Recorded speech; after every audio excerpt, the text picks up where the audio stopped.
네, 여러분 코로나가 저에게 주신 여러 가지 축복 중에 텔레비전을 많이 봤다는 건데요. 이제 언젠가 꼭 얘기 나누고 싶었는데 미생이라는 드라마를 진짜 봤습니다. 지난번에는 이제 이태원 클라스 본 얘기 나눴는데 미생 드라마를 4년 전에 히트쳤던 걸 봤습니다. 1편서부터 20편까지 중독 걸린 사람처럼 아내랑 같이 봤습니다. 아내와 저는 일반적인 직장생활을 해보지 않아서 직장인을 이해하는데 진짜 적지 않은 도움을 받았습니다. 근데 아이러니컬한 것은 미생이라는 웹툰을 쓴 사람 직장생활을 안 해본 사람이라는 거죠. 그럼에도 불구하고 너무 공감 있게 썼다는 겁니다.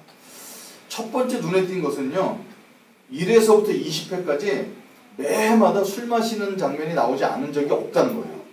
그 보니까 힘들어서 마십니다. 억울해서 마십니다. 그래서 외로워서 혼술이라도 하더라고요. 그리고 기뻐서 마시고 누구랑 화해하기 위해서 어떤 상황이든 술자석을 통해서 풀어나가는 직장인의 모습을 보고서 이게 풀지 못하면 직장생활이 어려운구나, 이런 것들을 좀 실감나게 볼 수 있었고요. 직장마다 일하는 환경 그리고 스트레스 포인트가 다 다른데 많은 사람들이 공감했습니다. 심지어는 직장생활을 해보지 않은 사람에게까지 공감을 일으킬 수 있었던 이유가 뭘까?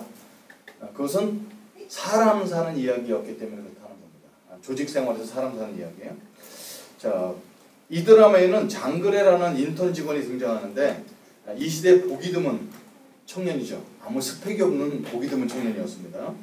그런데 놀랍게도 착함과 성실함과 집중력, 바둑을 뒀던 친구이기 때문에 집중력이 있고 새로운 관점으로 일을 잘 처리하면서 처음에는 멸시당했던 사람인데 나중에 사람들이 와서 이렇게 약간 귀감의 대상이 되는 사람으로 이제 발전해 나가는 모습을 보여줍니다. 그런데 제 생각에는 이 주인공이 누굴까요? 장그래를 품고 있는 오상식이라는 과장이 주인공이라고 저는 생각됩니다. 드라마 중반에 차장으로 진급을 하기 때문에 오차장이라고 불리는데, 오차장은 어떤 성품이냐면 굳은 일을 마다하지 않고 일을 하는 소신과 철학이 있는 사람이었고요. 사회 부조리와 맞서며 열정과 지혜와 기치로 헤쳐나가는 사람이었어요. 이 사람도 정치적이지도 않습니다.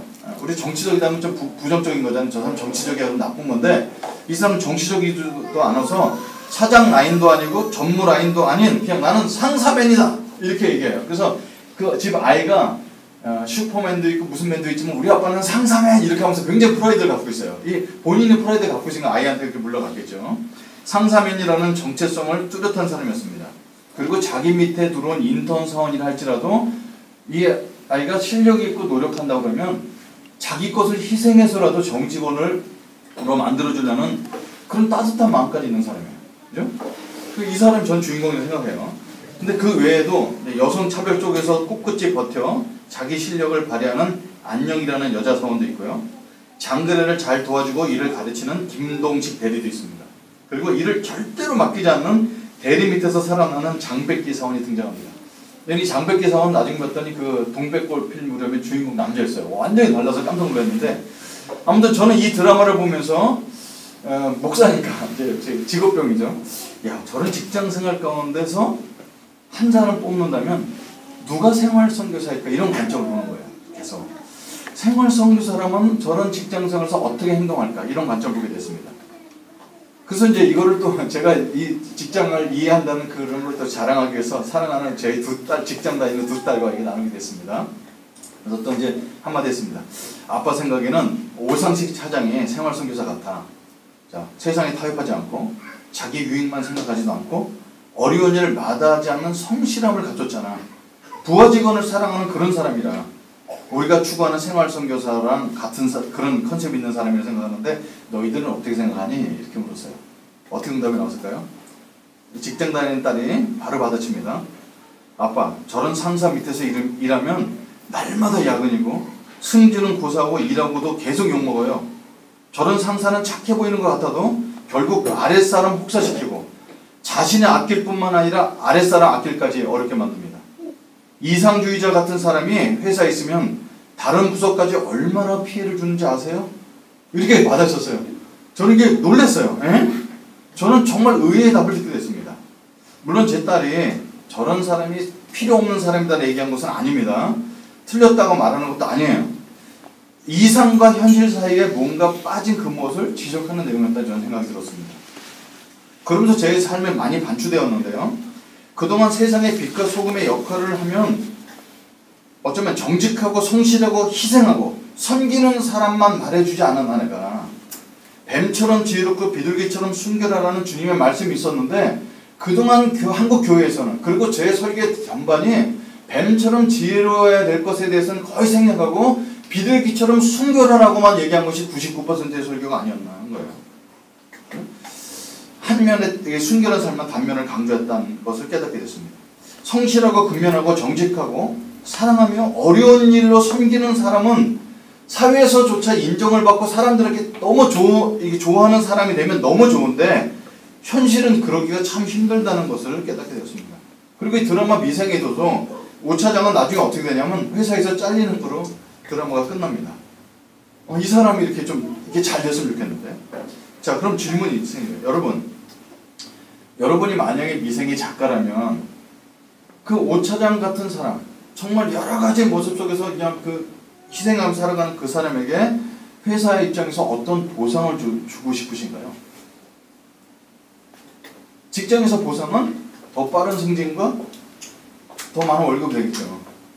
이 사람은 다른 사람이랑 입사 동기들은 다 차장되고 부장돼 가는데 겨우 차장됐던 사람이고 차장이 끝이죠. 저는 이 질문을 조금 바꿔서 이렇게 다른 질문을 좀 바꾸자면 이렇게 할 수 있어요. 일상에서 생활 선교사로 살면 어떤 보상이 따라온다고 우리가 기대할 수 있을까요? 좀 더 이제 본색을 드러내고 직접적인 질문을 하겠습니다. 예수님과 동행하면 어떤 보상을 받을 수 있다고 생각하십니까? 이게 제가 오늘 여러분과 나누고 싶은 주제입니다. 여러분, 이 보상 심리는 어떤 특정한 사람에게 있는 것이 아니라 예수님을 따랐던 모든 사람에게 다 있어요. 여러분, 예수님을 따랐던 제자 중에 수제자인 베드로는 자기 말뿐만 아니라 다른 제자까지 끌고 들어 얘기합니다. 예수님, 우리가 모든 것을 버리고 주님을 쫓아왔사오니 우리가 어떤 일로 보상을 받겠습니까? 라고 질문을 합니다. 이게 베드로가 질문했던 거예요. 인간의 마음에 보상이라는 심리는 아주 뿌리 깊습니다. 근데 여러분, 이 보상 심리를 이용하면은 사람을 이용하기가 굉장히 쉽다는 거 아십니까? 봉사의 자리로 많은 사람을 끌어낼 수 있습니다. 병이 있는 가정에게 병 고침을 위해서 새벽 기도나 교회 출석을 요구하면은 목숨 걸고 한다는 사실이에요. 문제가 있는 사람의 문제를 걸고서 이 문제 해결을 걸고 축복과 봉사를 요구하면 누구보다도 더 열심인 사람으로 종교인으로 만들어낼 수 있다는 겁니다. 기복신앙의 뿌리를 둔 교회를 만나면 보상이라는 주제를 보면서 이 기복신앙이 갖고 있는 게 사람들이 보상 심리를 부추기는 것이구나, 이런 걸 깨닫게 됩니다. 섬김과 봉사 자체가 아니라 보상이 주는 그것이 우리 마음속에 주인이 되게 되면, 그 복이 주인이 되게 되면 기복이 되는 거죠. 그래서 하나님은 이렇게 우리를 사용하실 때 이런 보상이라는 미끼를 던져놓고 나서 그걸 통해서 우리를 끌어내는 사람이 아니죠. 그래서 저는 수많이 봤어요. 이거 이렇게 하게 된다면은 하나님께서 이런 복을 주시다. 여러분, 저도 이거 할 수 있죠. 만약에 여기 오늘 찬양 인도하신 두 분 계시고 그러는데, 김상태 집사님 아이 둘 데리고 나오셨잖아요. 김상태 집사님 요번에 1년 52주 동안 정말 찬양인들 주님 앞에 성실하게 한 번도 빠지지 않다면 하율이가 엄청나게 아름다운 배우자를 만날 겁니다. 열심히 찬양을 하면서 우리 하율이의 좋은 남자친구를 해서 얼마나 하시겠어요. 이게 사실상 제가 웃으라고 얘기했지만 많은 기복신앙을 갖고 있는 사람들이 이걸 다 걸고 있는 거예요. 목사에게 잘하면 자녀가 잘 돼. 그리고 수많은 예를 갖다 놓는 거죠. 저 집이 왜 잘 됐는지 알아? 예성수 이렇게 잘했던 집. 이게 우리의 보상 심리를 갖고 아주 교묘하게 찌르는 겁니다. 저희 어머니도 밤새도록 절하셨어요. 밤새도록. 1000배, 2000배, 3000배를 넘어서 밤새도록 절하셨어요. 38년 동안 불임이었기 때문에 아기를 준다면 해나가는 것입니다. 근데 하나님은 이렇게 미끼를 던져주면서 더 충성 봉사해라 하시는 분이 결코 아니라는 사실. 근데 오늘 시편 18편은요, 보상받는 삶에 대해서 얘기해주는 것 같은 착각을 갖게 됩니다.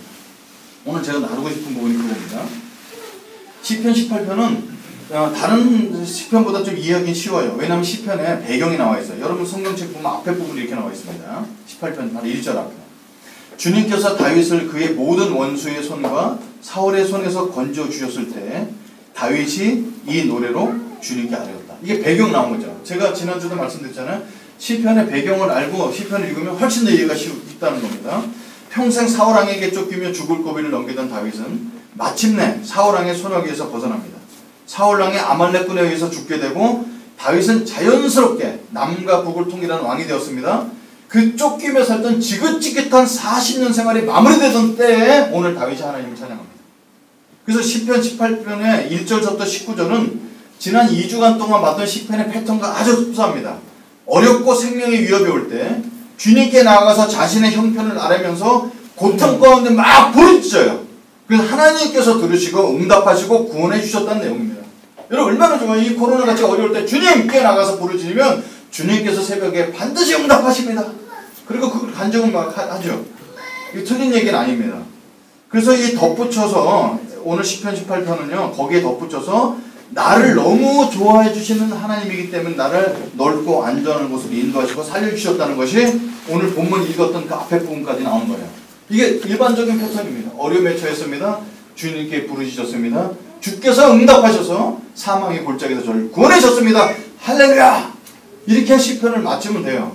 그럼 시편 18편도 주님을 찬양한 얘기로 끝나는데 오늘 20절서부터 그동안 다른 데 없었던 패턴이 등장합니다.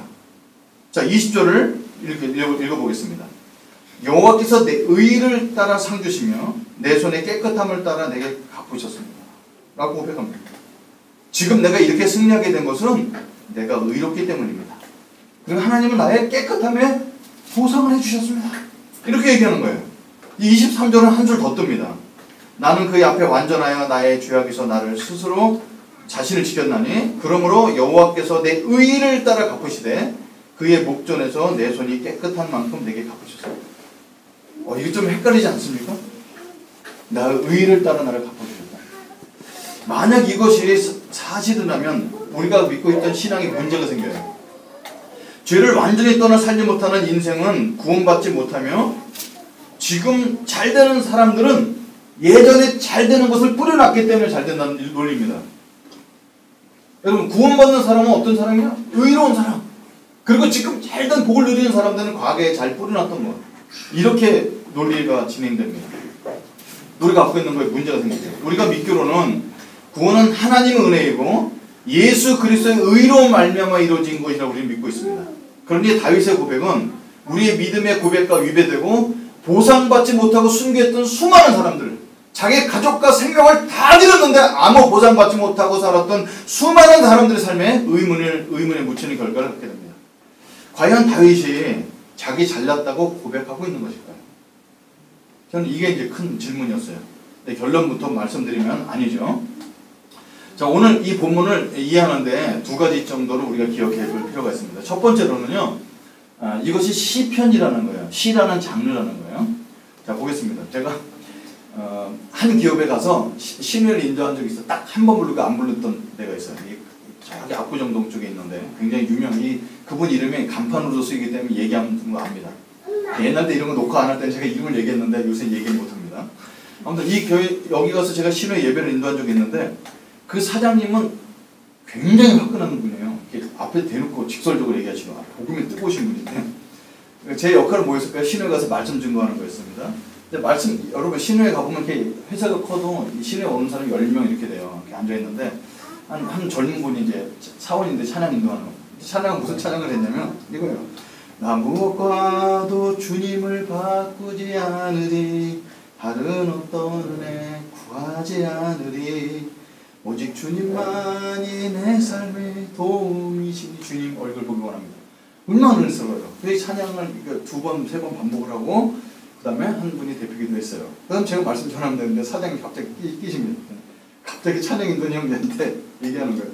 엄근진이라고 아세요? 엄근진? 엄숙하고 근엄하고 진지하다. 이렇게 엄근진. 그 진지한 표정으로 찬양 인도는 형제에게 물었습니다. 형제, 진짜로 그 무엇과도 주님을 바꾸지 않으셨습니까? 갑자기 분위기가 싸해지는 거예요. 그 어떤 것과도 주님을 바꾸지 않을 자신 있으세요? 정말 오직 주님만이 형제 삶에 도움이십니까? 물었어요. 근데 사장님 앞에 사원이잖아요. 근데 형제가 예! 이러지 않고 죄송합니다. 제가 그 정도의 믿음은 없습니다. 그때 이분이 갑자기 완전히 높아지면서 그럼 다시는 자신의 삶과 차이나는 그런 노래 그런 찬양 선곡하지 마세요. 아무도 그렇게 살 수 없는데 그런 노래를 왜 합니까? 쌓여진 다음에 자 이승재 목사님 말씀 듣겠습니다. 여러분 제가 원기를 준비했는데 말을 못 하겠는 거예요. 막 등골에 막 여기서 땀이 쫙 흘리면서 아니 나도 이 삶을 못 사는 거 어떻게 말씀 전하지? 그날 단어하고 표현들을 얼마나 세심하게 선별해서 전했는지 모릅니다. 여러분 그 빈말을 싫어하시는 사장의 마음 이해해요. 그죠? 찬양을 그렇게 따져서 부르면 우리가 부를 수 있는 찬양이 몇 곡이나 되겠어요. 완전 실현 가능한 것만 찬양을 부른다면 누가 찬양을 할 수 있을까요? 저는 아무 가사의 묵상도 없이 결단도 없이 흥얼거리는 것을 짜고 부추기는 것은 아니지만 그 무엇과도 주님을 바꾸지 않아야 함을 알고 오직 주님이 참 도움이 되심을 더 알아간다는 고백을 담고서 하는 거잖아요. 그죠? 나는 다 이루었다는 뜻이 아닌 줄을 우리 모두 알고 시와 노래는 그런 희망을 담고 주님을 찬양하는 겁니다. 다윗은 지금 자신의 행위의 완전함을 자랑하는 것이 아니라 다윗도 실수가 많은 사람이었던 사람 냄새 풀풀 나는 사람이었음을 우리는 알고 있습니다.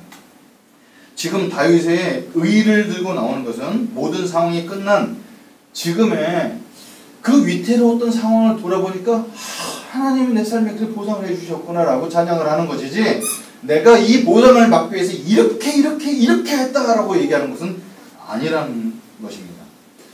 시편에 나오는 의라는 단어가 많은 이 연구 대상입니다. 왜냐하면 의인들아 여호와를 찬양할지어다. 여기서 찬양할 수 있는 사람은 누가 있습니까? 시편에 나오는 의는 아직 예수 그리스도가 십자가에 달려 돌아가시기 전에 그 의를 얘기한 것은 뭐냐면 우리 결론적으로 말씀드리면 앞에 있을 예수 그리스도의 십자가를 바라보면서 하는 의죠. 그래서 히브리 사람들이 갖고 있는 의의 개념이 다르다는 겁니다. 우리가 알고 있는 것은 히브리 사람의 의는 행위의 완전함이 아니라 관계 속에서 있는 의라는 거예요. 관계 속에서. 그래서 시편 속의 의인은요 이렇게 뭐라고 표현할 수 있냐면 시편 속에 나타나는 의인 그러면 내가 죄가 깨끗한 이런 것이 아니라 여호와께 피하는 자. 수많은 내가 이 환난 고통증이 있었지만 여호와께 피하는 자. 그래서 주님을 의지하고 주님과 관계를 맺고 있는 자를 다 의인이라 부른다는 사실입니다. 다윗은 어떤 환경에도 하나님과 단절되지 않으려고 힘썼고 온전한 관계를 유지해왔다고 고백하고 있는 것입니다. 저와 아내의 관계, 저와 자녀들의 관계, 사람들의 관계도 항상 100%만 좋을 수는 없어요. 그냥 계속 좋지 않습니다. 뭔가 소원해지면 함께 시간을 보내고 오해가 생기면 풀려고 다가가고 그래서 인격이 개발되고 하면서 관계가 발전해 나갑니다. 하나님과 관계도 중간중간 관계가 소원해지긴 해도 결국 하나님이 나의 주인이심을 고백하고 그 관계 속에 나갑니다. 오늘 이 누리자며 기도하죠. 아주 대표적인 전형적인 대표 기도예요. 왜? 하나님 지난 한 주간 동안 우리가 잘못 살았고 하나님 떠나 있었습니다만 오늘 다시 주님 앞에 나옵니다. 이게 똑같은 반복적인 이 예를 2000년 동안 매 주일마다 그렇게 해요. 그럼 우리가 위선자입니까? 삶이 안 변해서 드릴 필요가 없는 기도입니까? 아니죠. 다시 주님과의 관계를 회복하면서 주님의 의를 덧입고 싶은 우리들의 성도들의 삶을 다 노래하고 기도하는 것이라고 생각합니다. 히브리 사람의 의의 개념을 법적 용어로만 알게 되면 예수님의 보혈은 법적으로만 이해됩니다. 우리는 사망입니다. 근데 예수님이 대신 죽었습니다. 그래서 의인입니다. 이렇게 법적인 용어로만 하게 되면 하나님의 관계가 굉장히 드라이해집니다. 우리가 의롭게 된 것은 예수님을 주인 삶은 관계를 위한 것이라는 것이죠. 예전에 몇 년 전에 제가 한번 예를 들은 적이 있는데 유태인들의 의에 대한 예인데 쉰들러라는 사람 이야기입니다. 여러분 쉰들러라고 알아요? 네. 혹시 쉰들러 모르는 분, 젊은 사람 모를 수 있어요? 쉰들러. 예. 쉰들러 리스트라는 영화도 있어요. 모르시는 분 있군요. 네, 감사합니다. 모르는 사람이 있어야 얘기할 때 신이 납니다. 네, 이거 실존 인물인데요. 이 사람은 완전한 독일 사람은 아닌데 독일계 사람이에요. 근데 이 사람은 비즈니스맨이죠. 근데 비즈니스맨인데 독일과 연결돼서 와서 한참 나치가 판을 칠 때 독일의 국영기업을 따냈어요. 그러고 나서 유태인들이 학살당한 장면을 수없이 보면서 이 사람의 양심이 뭔가 찔림을 받습니다. 그리고 국영기업에서 일하는 유태인들은 학살에 끌려가는 것에 보호받는다는 걸 알아갖고 회사를 열심히 키워요. 그래서 유태인만 고용을 해서 자기가 보호를 해주는 거예요. 이 사람들이 유태인, 이 사람은 쉰들러는 유태인이 아닌데 그러고 나서 이 핍박 속에 사람들 죽어가는 걸 알아서 자기가 유태인을 구해야 될 사람들의 이 명단을 봐서 1100명의 리스트를 작성합니다. 이게 쉰들러 리스트예요. 진짜 있었던 건데 이 사람은 맨 마지막에 모든 것을 팔아가면서 1200명을 구원합니다. 이 사람들은 이 신드로라는 사람은 유대인의 의인이에요. 근데 사람이 이렇게 멋있게 끝나면 좋은데 해방이 됐죠? 전쟁이 끝난 다음에 이 사람이 남은 인생을 어떻게 살면 보상금 받은 거 갖고 술 먹고 또 훈장 팔아서 술 먹고 알코올 중독 살다가 좀 심하게 해서 개차반을 살다가 죽습니다. 여러분 이 쉰들러는 아직도 유대인의 의인일까요? 아니면 의명단에 지웠을까요? 아직도 의인입니다. 여러분 의인은 히브리 사람들이 갖고 있는 유대인 개념이랑 비슷한데 의인은 그 사람 삶 보니까 너무너무 잘 살아 의인! 이 사람 못 사니까 다시 의인! 생략 이런 것이 아니라 우리를 구원해준 사람들의 관계 속의 의인이라. 저는 이 쉰들러가 갖고 있는 이 의인의 칭호를 갖고 있는 것이 우리의 의인의 칭호랑 너무너무 비슷하다는 생각입니다. 우리가 주일마다 다시 주님께 나와서 소원했던 관계를 회복하고 다시 찬양하며 나갈 때 예수님의 보혈로 말미암아 관계 회복으로 말미암아 의롭게 된 것을 확인하는 것입니다. 우리는 용서받은 의인이고 법적으로 그리고 관계적으로 의인이 됐다는 말입니다. 다윗은 위기 때 오직 하나님만을 의지할 수밖에 없었고 하나님 앞을 떠나지도 않았다고 고백하며 그 관계성을 들고 주님 앞에 나가고 있습니다. 다윗의 승리가 자신의 행위의 보상처럼 고백하는 것은 지금 내가 승리한 것을 보니 하나님 앞에 나의 최선을 드린 것이 하나님께 상달되었구나라고 생각하는 거죠. 내가 이런 거를 하면은 나중에 보상해 줄 거라고 하는 것과는 굉장히 차이가 있다는 것입니다. 눈에 보이는 어떤 보상을 바라고 하면은 하나님은 점점 없어지고 하나님 자리에 그 보상이 자리 잡게 되고 그 보상이 안 따르면 실족하게 됩니다. 그래서 기복신앙과 보상심리는 우리가 경계해야 될 가장 첫 번째 목록이 되겠습니다. 자 그러면 오늘 설교 제목이 뭐였냐면요. 그리스도인들, 하나님을 믿고 따르는 사람들에게 주는 보상이에요. 자 보상은 없는 것처럼 말씀했죠. 그럼에도 불구하고 하나님과 동행하려는 사람들에게 주시는 하나님께 보상이 있어요. 오늘 그거 이제 설교를 시작하겠습니다. 세 가지 포인트만 다시 나눌까 합니다. 하나님은 하나님과 동행하려는 사람에게 하나님의 성품으로 대우해 주시는 보상을 주신다는 거예요. 여러분 이거 굉장히 큰 보상이에요. 다시 말씀드릴게요. 하나님과 동행하려는 사람에게 하나님의 성품으로 대우해 주신다는 거예요. 자 오늘 이 25절 26절 보겠습니다. 자비로운 자에게는 주의 자비로우심을 나타내시며 완전한 자에게는 주의 완전하심을 보이시며 깨끗한 자에게는 주의 깨끗하심을 보이시며 사악한 자에게는 주의 거스르심을 보이신다. 이게 보상이래요. 여러분 하나님의 성품을 느끼게 되는 거예요. 자비로, 완전하심으로, 순결하심으로 하나님을 따르는 사람에게 나타내 주신다는 거예요. 자신이 체험할 수 있는 하나님 모습으로 우리를 대우해 주시는 이게 큰 복인 거예요. 이게 돈과는 관계가 없는데 얼마나 큰 복인지 모릅니다. 여러분 이게 한 예를 들겠어요. 한 목사님 계신데 나이가 좀 있으신 분인데 기계치 목사님 있잖아요. 저는 공대 출신에서 기계를 조금 좋아해요. 잘은 못하는데 조금 좋아해요. 이게 있어요. 근데 기계치 전혀 기계 관계 없으신 목사님이 한 교회 담임 목사를 부인 가셨는데 여러분 이게 좀 규모가 있는 교회는 목사님께 차를 드리잖아요. 이렇게 그 개인 거는 아니지만 교회 이제 10만 원 타고 다니라고. 근데 차를 무슨 차를 받았냐면 내간자라는 자격을 받았어요. 좀 옛날 얘기죠. 여러분 아마 젊은 분들 내간자는 참 잘 모를 거예요. 내간자는 차를 받았어요. 그래서 이분이 아니 그랜저는 알고 소나타는 하는데 내간자를 처음 본 거예요. 이런 차가 다 있지 세상에. 그렇지만 뭐 차 잘 나고 하니까 이제 감사하고 차고 다니는데 근데 너무 놀라운 것은 하나님께서 그 차를 타고 나갈 때마다 내간자를 꼭 만나 계신다는 거예요. 아 오늘도 내간자를 봤어요. 그래서 그 다음날 오늘도 내간자를 봤어. 와 신기하다. 그래서 어느 날은 여기도 내간자 저기도 내간자 저기를 세 대나 보고 온 거예요. 여러분 제가 그 얘기 듣다가 깨달은 게 있어요. 여러분 갑자기 내간자가 많아진 걸까요? 아니죠. 옛날 때 내간자가 뭔지 몰랐어요. 근데 자기가 아주 독특한 내간자라는 차를 타니까 내간자 눈에 들어오는 겁니다. 남에게 자비를 베푼 일을 했던 사람은 하나님의 자비가 얼마나 큰지 알아요.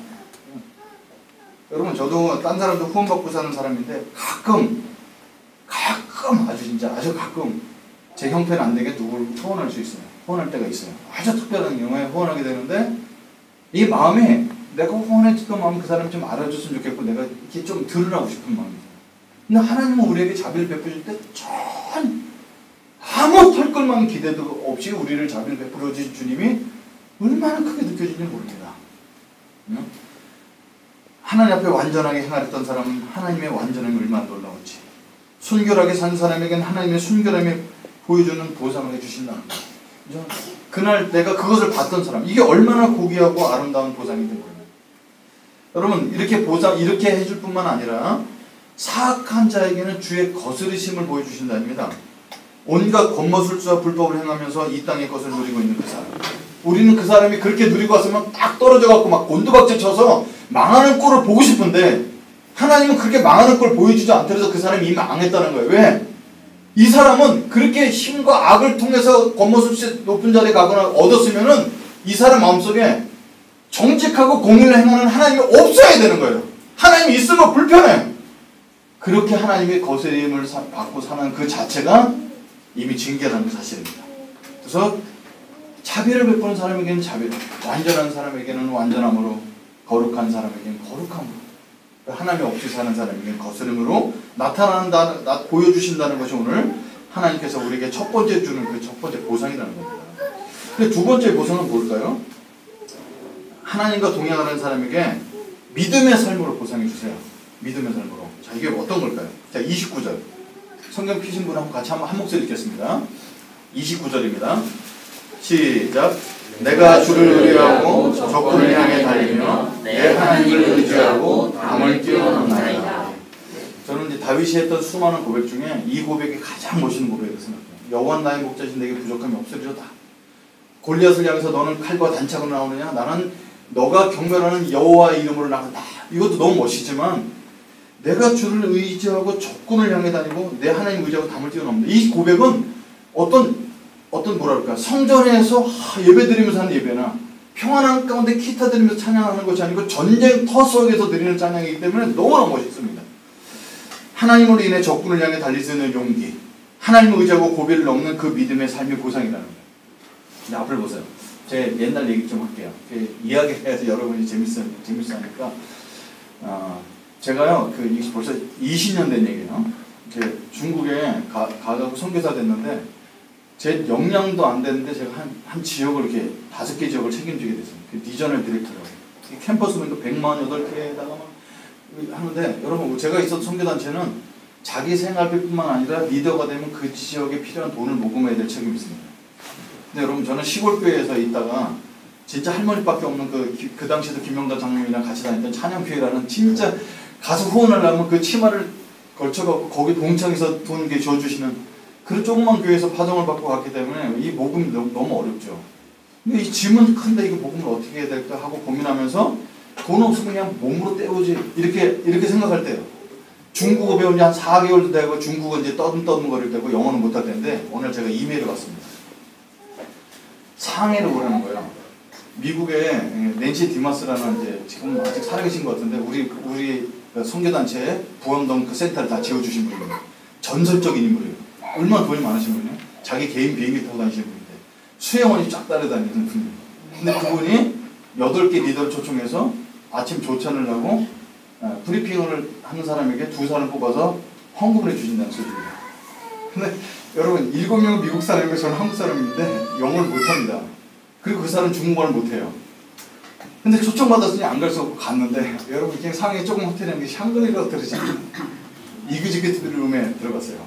근데 침대가 옆으로 누워도 손발이 안 나가요. 얼마나 큰지.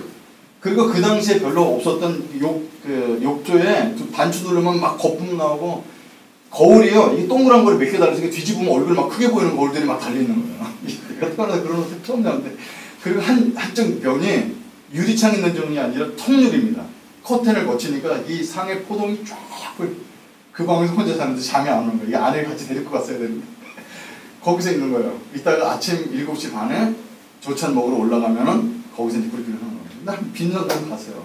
할 얘기도 없고. 올라갔는데 아니다 미국 사람 쫙 앉아있고 저쪽에는 그 사람이 이렇게 어깨에 뭘 걸치고 나오는데 그 수행원이 쫙 있습니다. 1대1로 이렇게 먹는데 해피는 내 앞에 낸시 여자가 앞에 앉아있어요. 굿모닝 여기까지 저도 굿모닝 하고 말았어요. 그 다음에 먹기에 집중하는 거예요. 근데 먹기도 힘든 게 포크가 이쪽이 쫙 있고 이쪽에 있고만 있으니까 뭘 먹어야 될지 모르는데 하는데 밥이 코로 들어가는지 눈으로 들어가는지 모르는데 한 사람이 이제 시작합시다 얘기한 거예요. 그 수행원이 저쪽서부터 미국 사람 한 사람씩 얘기하는 거예요. 뭐라고 영어로 하는데 딱 2아들 미니스트리 지저스 2단어 알겠어요. 막 얘기하다가 끝나요. 그러더니 뭐 준비하는데 그 당시 칼라 프린터 흔하지 않은데 칼라 프린터로 쫙 복사한 프린터한 걸 주니까 소영이 받습니다. 지금까지 얘기한 거를 이 보고서를 통해서 이 녹음을 요청하는 거죠. 두 번째 사람입니다. 제 순서가 왔는데 굿모닝 저도 하고 나서 그 다음에 옆에 미국 사람 보고 안 되는 말 아니면 중국말이 좀 통역해 줄 수 있냐고 그랬더니 미국 사람이 제 중국말을 통역해 줘 얘기했는데 아주 짧게 했어요. 저는 사실은 이 리더가 맡은 지 얼마 안 돼서 뭘 해야 될지 잘 모르겠고 예산이 얼마나 필요한지 잘 모르겠습니다. 근데 하나님께서 세워주는 대로만 일을 하겠습니다. 그리고 이제 마쳤어요. 가장 짧죠. 그러니까 아무것도 안 주니까 황당해하죠. 아무것도 안 줬어요. 프린트를 할 이 A4 용지 하나를 영어로 찍을 수 있는 실력이 안 됐습니다. 그리고 이제 넘어갔어요. 그럼 저는 이제 좋은 호텔에서 한번 잡았고 음식 먹었다. 이거 얼마나 기쁩니까? 비행기 값까지 다 줬습니다. 이 한 좋은 여행 갔다 왔다 생각하는데 일주일 뒤에 북경하고 저하고 이 두 지역을 뽑아서 후원금을 보낸 거예요. 이게 물론 이제 잘 됐다는 게 뜻은 아닌데 제가 이제 그날 갔다 오면서 어떤 부분이 있었냐면 왜 이런 상황 속에서 나는 이렇게 떨리지가 않을까. 뭐 사람들한테 얘기하는 게 직업이니까 그럴 수 있는데 하나 뭐가 있었냐면 내가 저 사람한테 잘 배워서 잘 보여서 저 사람한테 뭘 받아내야지만 사역할 수 있는 것이 아니라는 확신이 있었어요. 그거는 좋은 뜻에서 하는 거 알아요. 근데 내가 그 사람한테 오늘 매일 필요가 없는 거죠. 그래서 아주 담대했어요. 왜 이 사역은 주님의 것인 걸 진짜 알았기 때문에. 돈 없으면 없는 대로 하면 된다는 생각이 들어요. 그게 갖고 있었던 어떤 삶을 살아가는 제가 가졌던 담대함이 아니었을까 이런 생각을 가지고 남보다 앞서 있는 것 같지도 않고 노후가 준비되어 있는 사람도 아닌데 그리고 누구 남들처럼 있는 백도 있는 것 같아 보이지도 않는데 저 사람 뭘 믿고 저렇게 담대한 거예요. 이런 거죠. 지금 다윗은 쫓기고 있는 사람이었습니다. 다윗이 싸워야 될 사람은 왕이었어요. 자기는 쫓기는 그냥 무리였어요. 그런데 적군을 향해서 나갈 때 주님의 이름을 의지하고 담을 넘는 그 모습. 이것이 내가 오늘 올바로 선택한 삶 속에서 주는 용기가 아닐까. 여러분 우리가 열심히 살면서 올바로 선택하면 담대함이 있잖아요. 내가 지금 우리 자식들에게 많은 것들을 물려줄지 못하지만 그동안 살아왔던 삶이 유산이다. 여러분 이거만큼 큰 보상이 어디 있어요? 그래서 하나님께서 하나님과 동행하려는 사람에겐 이런 믿음의 보상을 믿음의 삶의 보상을 주신다는 겁니다. 여러분 다른 보상을 기다리지 맙시다. 여러분 그럼 다른 보상 없을까요? 마지막으로 하나 더 말씀드릴게요. 하나님과 동행하는 사람에게 예수 그리스도 즉 궁극의 구원을 보상하신다. 사실상 우리가 이것 때문에 만나는 거 아니에요? 이것 때문에 예수 그리스도의 궁극의 보상 때문에. 저는 이제 페이스북을 많이 하는 사람 중에 한 사람인데 제 페북 친구들 중에 한 번도 만나본 적이 없는데 어렸을 때 자녀를 잃어버린 사람이 꽤 됩니다. 어떤 사람은 아팠는데 병원을 갔는데 병원에서 의사들이 응급 해야 될 시간을 놓치고 하다가 죽었어요. 아니 조금 전에 그 아빠 기도해줘 손잡고 들어갔다니 죽어서 나오니까 얼마나 황당했어요. 그래서 이제 페북에다가 매일 그렇습니다. 내가 이런 얘기 한 모사의 일기 쓰는데 처음에는 한 2-3주 쓰다 말 줄 알았는데 그걸 1년 넘게 2년 넘게 페북에 올리는 거예요. 얼마나 마음이 아팠으면. 그죠? 그 사람은 그렇게 푼 사람이고 어떤 분은 자기 셀카를 찍어서 올려요. 이게 여러분 이게 중년의 여자가 되면은 자기 사진 잘 안 나오잖아요. 자기만큼 예쁘지 않잖아요. 근데 최고의 전성기 모습이 아닌데도 매일 셀카를 매일 올려. 오늘 또 셀카 찍어서 올린다고 욕하지 마세요. 이렇게 하면서 올려요. 좋아요, 전 좋아요 눌러주는데 왜 그러니? 제가 그 심리를 잘 보니까 남의 얼핏 보면은 저 사람 관심병자야? 이럴 수 있죠. 근데 그 심리를 보면서 저는 이분이 이렇게라도 모르는 사람에서 잠시라도 위로를 받으면서 잘 살기를 정말 원해요. 그래서 저는 좋아요하고 댓글 웬만하면 달아줍니다. 이게 서로 격려할 수 있는 방법이에요. 여러분 이게 SNS는 아무것도 아니에요. 그냥 순간적이고 찰나적인 위로를 받을 뿐이에요. 그런데 사람이 여기서 위로를 받기 원한다는 사실입니다. 동질의 고통을 당한 사람들이 주는 위로도 있죠. 편부모인 가정에서 자란 사람끼리, 이혼 가정, 근데 암에 걸린 사람, 암 투병하는 사람끼리 모여서 얘기하면 너무너무 공통분모로 위로를 서로 주고받을 수 있습니다. 근데 여러분 이거는 잠깐 위로이고 궁극적인 최후의 위로와 보상은 우리를 위해서 마지막 피 한 방울을 쏟으신 예수 그리스도를 통해서 받을 수 있다는 사실이에요. 우리가 아직은 얼핏 맛볼 뿐이지만 정말 인생의 맨 마지막에, 그리고 우리는 개인적으로 언제 맞을지 모르는 그런 삶을 살고 있는데 예수 그리스도만이 주시는 위로와 보상은 그분이 죽음을 통과한 위로와 보상이기 때문에 우리가 인생의 최대로 받을 수 있는, 기대할 수 있는 보상이 된다는 것입니다. 그리스도인의 평소에 별것 없는 사람처럼 보이다가도 절대 진리 앞에 생명을 내놓고 순교할 수 있는 것은 잠시 잠깐의 짧은 위로는 곧 갈증이 나지만 영원한 생명주 대신 예수님의 구원의 손길에 최고의 보상을 믿기 때문에 그런 삶을 결정적인 순간에 살아낼 수 있지 않나 생각이 듭니다. 여러분, 예수님께 붙어있는 한, 예수님께 돌이키는 한 우리는 하나님 나라를 유업으로 받을 하나님의 백성들입니다. 이것이 가장 큰 보상입니다. 우리를 위해 자신의 생명을 주신 예수님을 높입시다. 뱀처럼 지혜롭고 비둘기처럼 순결하게 살아냅시다. 그냥 그렇게 도전하는 삶 자체가 보상임을 믿읍시다. 그리고 하나님 나라가 분명히 있음을 보상으로 믿고 또 한 주간을 살아내는 저와 여러분 되기를 간절히 축원합니다.